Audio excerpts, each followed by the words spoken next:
Silent Hill, one of the most iconic horror franchises in gaming. But how are the movies? That's what we're going to be talking about today. It's alright, like... I'm going to be talking about the two live-action movies, Silent Hill and Silent Hill Revelation. They both got abysmal scores on Rotten Tomatoes. Do I think they deserve these scores? The first movie? No. The second movie? Definitely. The first movie was directed by Christoph Gans, or Gans. I don't know if it's Gans or Gans. Gans.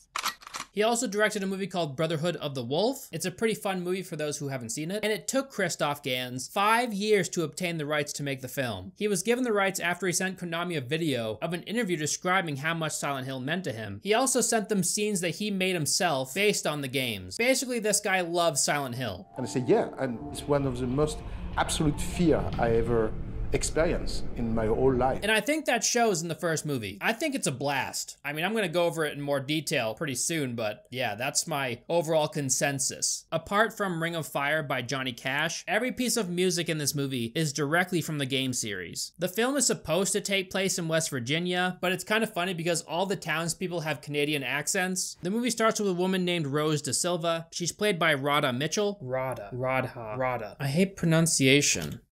Radha. She's searching for her lost daughter, Sharon. She's narrowly saved from jumping to her death. She's experiencing strange visions, and it seems like she's possessed. Sharon's father is played by Sean Bean, and very strangely, he survives in this movie. I know, like how?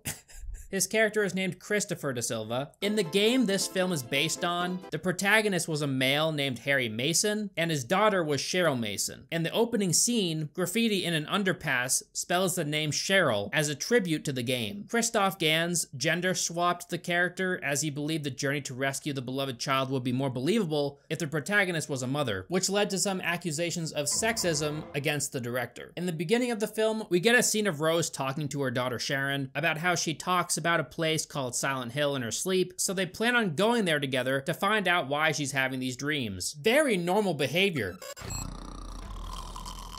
Fallujah, Iraq. Wake up! What? Hey, I got us tickets to Fallujah, Iraq. You did what? I got you tickets to Fallujah, Iraq. Why? You were saying it in your sleep, dude. We're going. To be fair, there's more to it than that. Apparently Sharon is from West Virginia, where Silent Hill is located, so her mother is bringing her there for answers. It's kind of strange though, right? If it's pretty apparent that your daughter suffered from some trauma there, why would you bring her back there? Christopher does some Googling of Silent Hill and finds that it's on a haunted town list. There's a scene when Rose goes to a gas station. During this scene, she's wearing a locket around her neck. The next time you see the necklace pendant, as she first walks down Silent Hill's main road, she's wearing a carabiner as a necklace pendant and not the locket. In the next scene, when she wakes up in the bowling alley, you can see that it's the locket again. There's a cop and she's suspicious of Rose and Sharon's relationship. Is everything all right? Don't talk to strangers. So she pulls them over. Rose does the smart move and decides to drive off and attempts to escape the police. Why are you doing that though? She's so desperate to find out what's going on with her daughter that she rams through a chain gate while being pursued by the police. Rose notices someone in the road, so she swerves to avoid them and ends up knocking herself out on the steering wheel. She wakes to find that Sharon is missing and there's ash falling from the sky. After realizing that Sharon is probably nowhere around her, but somewhere much further away, instead of going back to her car, which would, you know, probably save her a lot of time, she decides to hoof it into this incredibly misty ghost town by herself. I think the car would help you search for your daughter more efficiently. They recreate the mystique of Silent Hill pretty well, in my opinion. Rose notices a girl running, so she follows her thinking it's Sharon. The girl leads her down into a dark stairwell. It's so dark down here that she needs to use a lighter to see. She bumps into a barrel in one scene because she's very interested in what's happening above her for some reason. Rose follows this girl until she finds a nearly dead person attached to a fence with barbed wire. Then more horrors start to show themselves. Beast is demonic in nature, very icky, no good. They're everywhere. Rose flees in terror. The effects aren't the best, but I think for the time they were definitely more than serviceable. As soon as these horrors get a hold of Rose, they disintegrate into thin air, and then Rose passes out from fear. Wow, Rose, looks like you need some rest. If only you had a Helix mattress. Thank you so much to Helix Sleep for sponsoring this video. Helix provides premium mattresses customized to fit your needs, and they're conveniently shipped right to your door. All you need to do is take the Helix Sleep Quiz, and it matches you to your perfect mattress, based entirely on your body type and sleep preferences. I'm mostly a side sleeper. I took the quiz and I was matched with the Helix Moonlight Luxe. I've had this bed for over a year, and it has served me perfectly. So what are you waiting for? Get yourself a Helix mattress. Take the quiz, find which one is right for you, and the mattress will be delivered directly to your door, with free shipping in the United States. The mattress comes rolled up in a box, and it's easy to set up. You even get a 100-night sleep trial to test the mattress to make sure you love it. Helix mattresses include a 10-year warranty, and they offer financing options and flexible payment plans. Like most people, sleep is very important to me, so I jumped at the chance to partner with Helix. If you sleep with a partner, you can take the sleep quiz together and find something that's the perfect compromise for both of you. My comfort level while I'm sleeping has never been better. Go to helixsleep.com/ElvisTheAlien to get up to $200 off your Helix mattress, plus 2 free pillows. Thank you so much to Helix Sleep for sponsoring this video. Now back to the review. One of the stores visible in the movie version of Silent Hill is called MT Rooms, an inside joke referring to the fact that in both the film and the games, most of the structures are mere facades with nothing behind them, or, you know, empty rooms. Obviously, what Rose is going through right now is terrifying and weird, although who could blame her if she thinks she's actually chasing after her daughter? Any mother who's trying to save their daughter would not abandon them because of some scary things. Or maybe I'm wrong, maybe they would if this happened to them. Rose wakes up in an abandoned bowling alley where Ring of Fire by Johnny Cash is playing, which is a pretty good music choice, you know, given the lyrics. Rose attempts to leave the town, only to find that the road ends abruptly into a cliff. She then meets a wandering hag named Dahlia Gillespie, played by Deborah Kara Unger. She's a very odd woman. She tries to steal Rose's locket with Sharon's picture in it. Rose takes off in the other direction, which leads to her car. Christopher asks a mechanic how to get to Silent Hill, and runs into a bunch of police on his way there. Rose finally decides it's time to use her car again. Of course, the car mysteriously can't start. Remember the cop from earlier? Well, she pops out of nowhere randomly. I mean, Rose has been gone for a while. Apparently the cop's bike crashed too, and she was knocked unconscious, and just happened to arrive at Rose's car at the exact same time Rose found her car. Upon trying to leave the town, the cop finds that the road ends at a cliff. The cop is named Sybil Bennett. She's played by Laurie Holden. A monster comes out of nowhere, Sybil kills it, and Rose uses this opportunity to run away. Why would she want to run away though? Surely having a cop around would be kind of nice in this weird haunted town. She's still handcuffed. Like what? Why? Where are you going? Rose believes that Sharon would most likely be at the elementary school. We learn that there was a massive fire here at one point that killed a lot of the residents. Chris and the police chief are driving through the town, but they're not in the nightmare version of the town. They're in the regular version of the town, so they won't find Rose. The parallel dimension of Silent Hill must have an ability to keep batteries alive indefinitely, because Rose finds a 1970s battery-operated flashlight that still works. Rose chases that small girl from earlier into a bathroom and finds someone strung up with barbed wire. There's an arrow on the wall pointing to the corpse's mouth, so Rose reaches in there and finds a clue in his mouth. It's a broken thing from the hotel. I'm just gonna say it. I wouldn't have done that. I would not have stuck my hand into this person's mouth. A siren blares in the distance.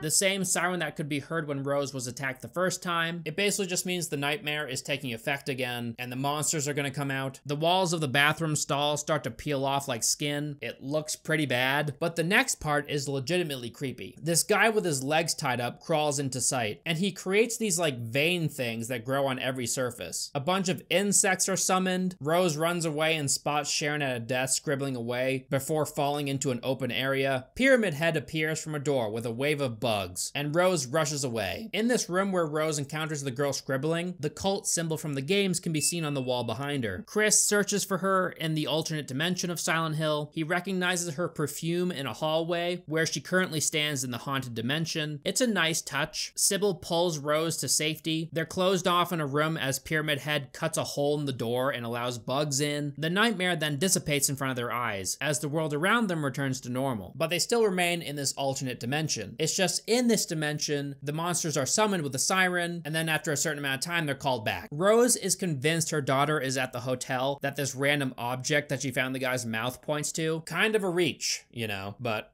sure, that's how it works in the games, you know? You find a random object in a weird place, it definitely is gonna point you in the direction you wanna go in. There's some pretty weird dialogue in this movie.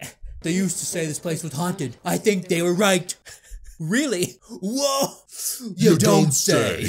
At the hotel, Sybil and Sarah meet a woman named Anna. She's this random religious Looney Tune. Sybil just happened to check the key slot cabinet to find one of Sharon's drawings, so they head for the room 111, the room that coincides with the slot where they found the drawing. Just like I said before, you find weird thing in weird spot leads to the right place. Chris finds information on their adopted daughter for the first time. Apparently they don't give you this information when you adopt them. It was probably kept a secret, I suppose, because they know of the history of this place. Dun dun dun! There's no room 111. Just kidding, it's behind this super creepy picture of a witch burning. At least this is very video gamey. They do hardly any investigating and decide it's time to jump through a hole in the wall that leads to the building next to theirs. It's in here that Rose finds the Sharon ghost that she's been chasing around, so she continues to chase her. When Rose finally reaches Sharon, surprise, surprise, it's a different little girl. It's Dahlia's daughter, Alessa. Rose has a creepy vision of her saying, "Look, I'm burning!" And then Sybil and that random crazy girl Anna catch up to Rose. Why is Anna with them right now? She's just following along because she's bored, I guess. Anyway, she starts freaking out that the darkness is coming. So they race towards a church where apparently they'll be safe. Rose recognizes the church from one of Sharon's drawings. Fire doesn't cleanse, it blackens. Dahlia warns them not to enter the church, which is apparently where they need to go to escape all the nightmarish monsters that appear after the siren goes off. Pyramid Head shows up, rips off Anna's clothes, and then her skin.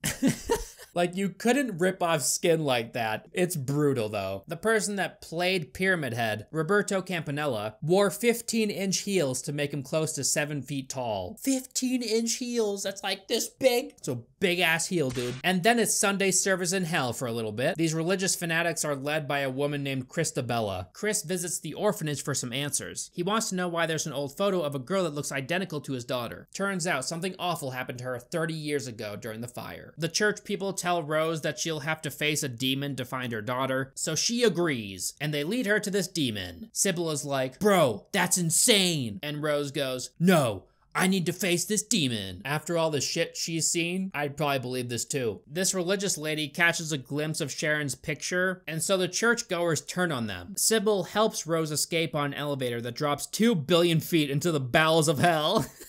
I will pray for you, Rose, but I won't expect you and your friend to return. This part is pretty cool. It's super dark and eerie. There's industrial horror sounds going off all over the place, and Rose has to use her memory of a map to find the room where her daughter is. She's stopped by a group of the iconic Silent Hill nurses, frozen in place. They slowly come to life and approach Rose. Rose figures out that the light is what makes them come to life, so she turns off her flashlight and has to sneak past them in the dark. It's a very scary scene, and an ingenious way to build tension. It helps that these nurses are scary as hell. The strange stumbling movements of the dark nurses when they first come alive was created by filming them walking backwards and then running the film in reverse. During the scene with the nurses, Rhoda Mitchell was punched in the face by one of them during filming. One of the nurses notices her and swings a blade at Rose. Then they all start swinging blindly. Rose is able to escape and everything turns white. The disembodied voice of a little girl tells the story of Alessa.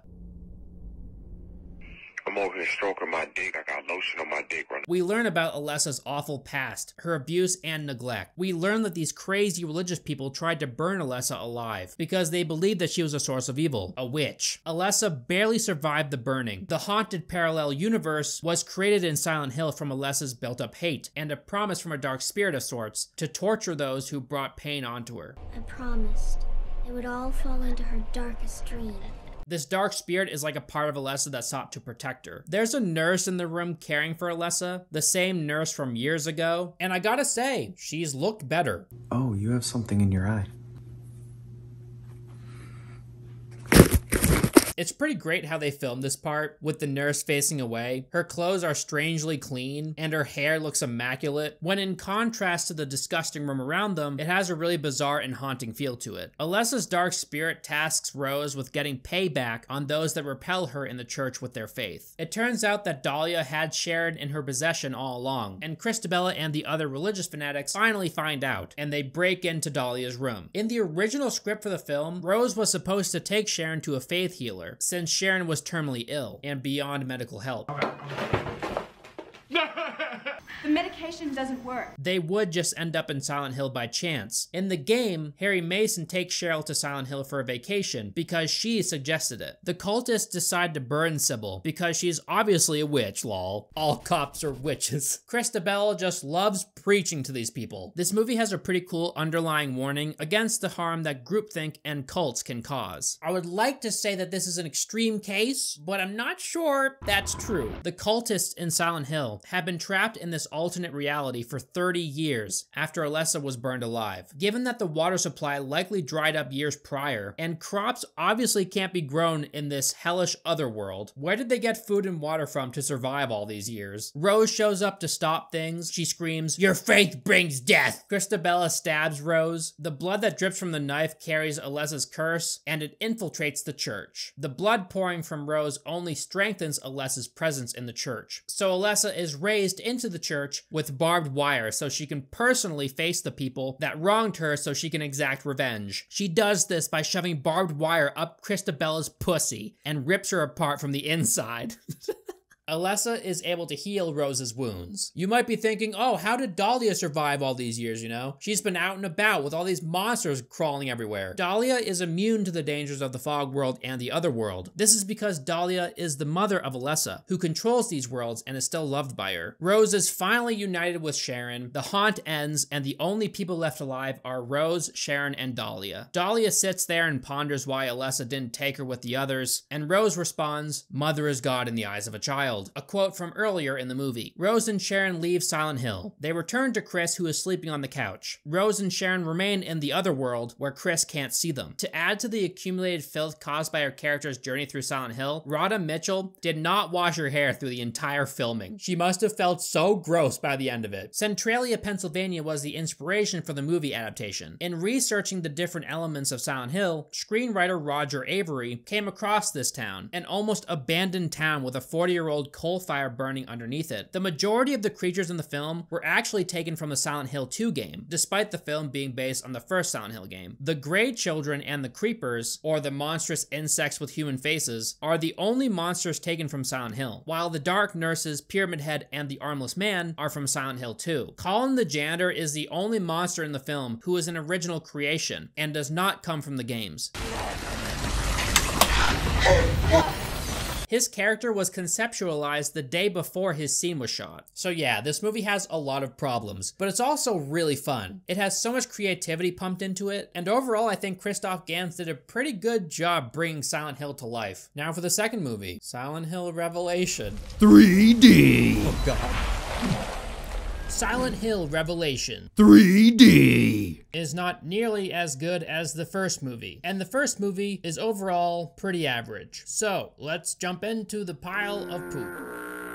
This movie was directed and partially written by M.J. Bassett. She's known for Solomon Kane, Ash vs. the Evil Dead, Power, and Strike Back. I've seen none of these movies, but according to their scores online, it seems like they're at least halfway decent. Maybe she just dropped the ball with this one, who knows. Sean Bean is in this one too, and he plays the same character. There's a bit of an age discrepancy in this movie that most people wouldn't notice, but I thought I would mention anyway. The first film takes place in 2004, with the Great Fire occurring in November 1974. November 74 when the fire caught. That was 30 years ago and it's over now. Sharon is 9 years old during the film's events, meaning that she was created in 1995, while Alessa was born in 1965. However, Bassett has stated that this film takes place 6 years after the previous film. This would mean that this film takes place in 2010, which would make Sharon 15, not 17 or 18. Can a dad indulge his soon-to-be 18-year-old daughter? And judging by Sharon's age, it appears to be 2012 or 2013. The official website for this film implies implies that the first film's events were retconned from 2004 to 2006. It's likely, however, that Bassett and producer Samuel Hadida just assumed that the first film took place in the year it was released, although this film also implies that Sharon was 11 during the first film's events. This is the 5th school I've been to since I was 11. Supporting the implication that the timeline was retconned. In the first film, the fire that destroyed the town was caused when the pit of burning coals that was used to burn Alessa overturned, burning through the floor of the church and into the coal mines beneath the town. However, in Revelation, Alessa created the fire with her rage after the burning. This movie starts with Heather in a circus nightmare. Apparently, Rose spoke to Christopher through mirrors or something. It's just some weird way for them to speak to each other through dimensions. He promised her that he'd keep Sharon safe. Somehow, Sharon escaped the other world and popped out on Chris's couch, holding some sort of medallion. There's a scene at school when Heather's classmates are super rude to her because she has clothing from Goodwill. All of your clothes from Goodwill?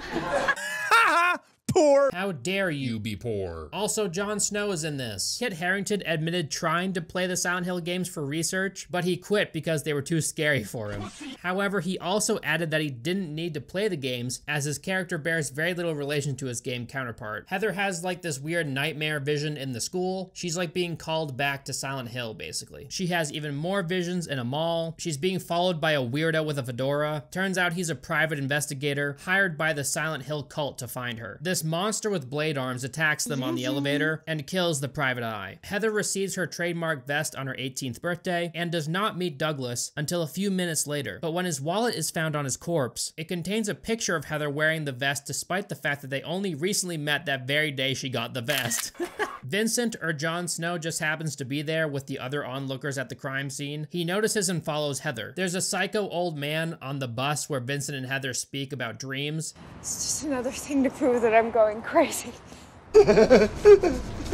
Jon Snow's lines don't sound natural at all. They aren't sentences that you would hear a normal human speak. Oh, what happened to the small talk? Back in my sweet little hometown, old man Leonard drools in a padded cell. What's your favorite band? Do you Facebook? Nothing like that? Fuck Facebook. Fuck Google. Fuck Zuckerberg. Heather arrives home. Her dad had been taken away, and she finds "Come to Silent Hill" written in blood very neatly on the wall, next to a demonic ritual sign. Sharon's dad left her a long note before he was taken. Sharon and Vincent take a bunch of Sharon's dad's stuff and run away. We learn that Vincent is part of the Order, and the Order can't be free until Alessa is whole, and Sharon is part of Alessa. And Sharon has to go to Silent Hill of her own free will, or it won't work. By the way, Sharon and Heather are the same person. They just changed her name, I guess, because they wanted to be anonymous. Why Heather? You can change it if you don't like it. No, Heather's fine. I was Sharon, then Mary, then Shrek. Vincent tells Heather that in order for someone to temporarily escape Silent Hill, they have to go through a rigorous and painful trial, which includes having the Order symbol carved into one's chest. Douglas and Vincent weren't supposed to be sent to look after Heather by Claudia. However, Harry ends up being kidnapped because Heather cannot be taken forcefully and must go by her own free will. So why were either of them sent to stalk Heather if she can't be taken forcefully to Silent Hill? Maybe they just didn't know. You know nothing, Jon Snow. We find out that Sharon is like the good parts of Alessa. She's Alessa's spirit baby, so kind of like Jesus. Sharon then allows the darkness to break through. So she enters the other world with Vincent, and he's attacked by this claw arm monster. Sharon wakes up, leaves the motel, and walks to Silent Hill. That was just outside of it, I guess. She brings her gun. Dahlia makes an appearance again. There's a spooky mannequin scene. We watch as this naked lady is turned into a mannequin. The special effects are very dated in this scene. So this terrible looking mannequin monster chases Sharon and this lady that she saved from a bunch of saran wrap. The saran wrap lady gets pulled away. Trinity from The Matrix is in this too. Yeah, Carrie Ann Moss plays this evil lady named Claudia Wolf. She has powder all over her skin and she's wearing a terrible looking white wig. Jon Snow is her son. Kit Harington's acting in this scene is so bad. No, mother, please don't. No, mother, please don't.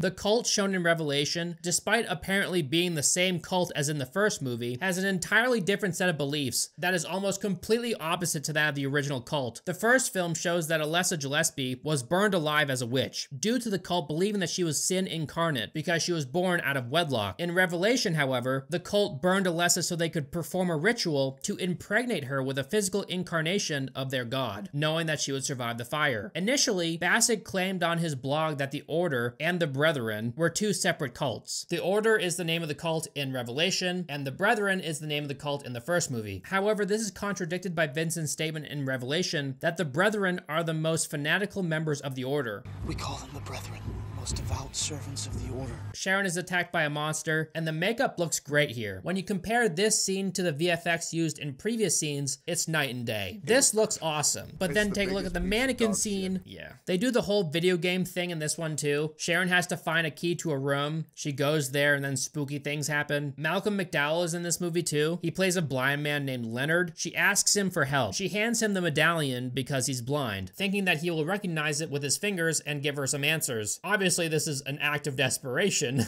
He then shoves it into himself because the other half is in me, and it cures his blindness. She shoots him with her pistol and he goes flying backwards like he was shot point blank with a 12 gauge. He turns into this weird monster and grabs her. She just reaches into him and yanks out the medallion. It wasn't very well protected. His Achilles heel was massive.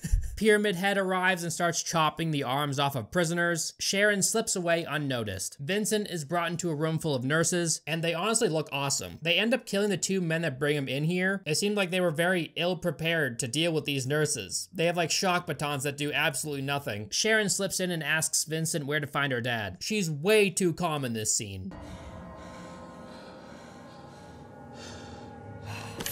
She then frees Vincent from his restraints. Pyramid Head peddles a contraption to spin a carousel. Sharon meets Alessa on this carousel. This scene is pretty awful. The evil Alessa is just Sharon but gothic. Black lipstick and eyeliner. Why didn't they just make her look dirty and disfigured instead? That'd be much better than just making her emo. They share a hug and there are some awful effects. Sharon leaves the carousel, and I guess Sharon just defeated Alessa. That was it. Sharon leaves the carousel and faces powdery white Trinity, and finds her father 006 and her brother Jon Snow. Carrie Ann Moss's acting is really bad in this scene. You could kind of tell she didn't care about this movie or this character at all. To be fair, the dialogue is also really bad, so maybe it was hard to take seriously. To cleanse the world of its sins. It is your destiny. The god can only be born through your flesh. I feel like she was definitely miscast. Trinity touches the medallion and her true self is revealed. She's the blade face monster from earlier. She has a little duel with Pyramid Head, who I guess Sharon summoned to fight for her. The fight scene is not the best, but it's flashy enough to be entertaining. Sharon's dad is like, yeah, we're free, but I'm gonna stay and try and find Rose. Yo, weird cult boy, look after my daughter, will ya? Into the nightmare I go. Odd choice, but okay. The last scene of the movie when Heather and Vincent are leaving Silent Hill, the truck driver who picks them up is Travis Grady, the main character of Silent Hill Origins. Also, the bus with two police cars escorting it is a tribute to another Silent Hill game, Silent Hill Downpour. Both were meant to be setups for any possible sequels should the film be successful. But after the film flopped and received overwhelmingly negative reviews, these planned sequels were promptly abandoned. The subplot involving Heather being wanted by the police as a suspect because her coat was found at Douglas's crime scene is a cliffhanger. It leads to nothing and is never resolved. Vincent claims in Revelation that the Brethren wear gas masks and miner suits because they believe that they will become corrupted by the darkness if they don't. In the first film, the mining suits and gas masks are shown to act as a deterrent to attacking monsters in the other world, and the cult's priestess, as well as several other members of the cult, are shown leaving the church without any mining gear. At the end of the original Silent Hill, Sharon and Dark Alessa recombine to become a complete incarnation of Alessa, containing all parts of Alessa's personality and powers. This complete version of Alessa is the child Rose takes home with her, thinking she is Sharon. In Revelation, Alessa's multiple incarnations are still separate, and Sharon is shown to still be only the good side of Alessa, with Dark Alessa existing in a separate body. Dark Alessa states that Sharon was created so that Alessa could be free of Silent Hill, and could learn to feel love. Do you feel nothing? However, this is contradicted by Alessa's blatant usage of Sharon as a pawn in the first film. Had Alessa created Sharon to keep her from the town, the first film's events would not have happened, as Alessa would have never called her to the town in the first place. Despite the fact that Harry constantly warns Heather not to visit Silent Hill, the shopping mall sequence implies that Silent Hill's supernatural forces can still reach out to her, which means it would be pointless to avoid the town. The game canon does have an explanation for this. It explains that Silent Hill, being a supernatural town, has the ability to draw people into it and influence their actions to get them to visit Silent Hill. Such an explanation is never given in the film adaptations, and it appears to contradict Vincent's statement that Heather can't be taken to Silent Hill by force and must go go there of her own free will. Coercion, whether supernatural or not, is arguably not free will. Given that Claudia also hired Douglas Cartland to stalk Heather, it can be assumed that he also comes from Silent Hill, but there's no evidence that he had to go through the same trial, unless of course he isn't from Silent Hill, and if this was the case, then how was he hired by a cult trapped in Silent Hill? So remember the girl that was trapped in the lair with the mannequin monster? Well, her name is Suki. Suki claims that she became entrapped in the other world after getting lost in Silent Hill. We took a wrong turn. Got lost in the fog. Suggesting that any person can become entrenched in the alternate reality. This directly conflicts with Dahlia's statement in the original film that only Alessa can open and close the door to Silent Hill. Only the Dark One opens and closes the door to Silent Hill. Given that there is no evidence Alessa knew Suki, there would have been no reason at all for her to bring Suki into the other world. In the first film, Dark Alessa states that she brought Rose to the town because this dream of life must end. And so too must the dreamers within it. And that it is the end of days, making it clear that she wants to use Rose to kill the last remaining members of the cult. In Revelation, there is still a large group of cultists living in the other world who are seen walking about the town and leaving their mentally ill in the asylum. It is not possible that Alessa would not have known of their existence, and this makes the entirety of the first film meaningless. In Revelation, Claudia Wolf claims to be the sister of Christabella, the main antagonist of the first film. What my sister Christabella could not achieve, I shall. In the canon of Silent Hill, Christabella is the sister of Dahlia. You're weak, my dear sister. And thus the aunt of Alessa. This makes Heather and Vincent cousins, something that would not have been intentionally added if the sister relationship from the first film was meant to be part of Revelation's canon. So basically, the two films contradict each other in a ton of ways. I honestly have no idea why Revelation is so much different than the first film. It's almost as if MJ saw the first film, took some very brief notes, read them over once, and then forgot about them entirely and wrote her movie. Some important details might have been lost, you know, in the creative process. Yeah, the second movie is very bad. In pretty much every way. The effects, the acting, the writing, it's just an abysmal movie overall. At least I had a lot of fun with the first one. So yeah, guys, that's my review of the Silent Hill movies. Let me know what you thought of them in the comment section down below. If you liked any of the clothing that I wore in this video, you can find them at alienclothing.com, my personal clothing brand. That's AYYLIEN clothing.com. We've just released a bunch of new stuff that I think you might like, so go over there and check those out if you haven't. Thank you so much to all my patrons. You guys make videos like this possible, and I'll see you in the next one. Bye!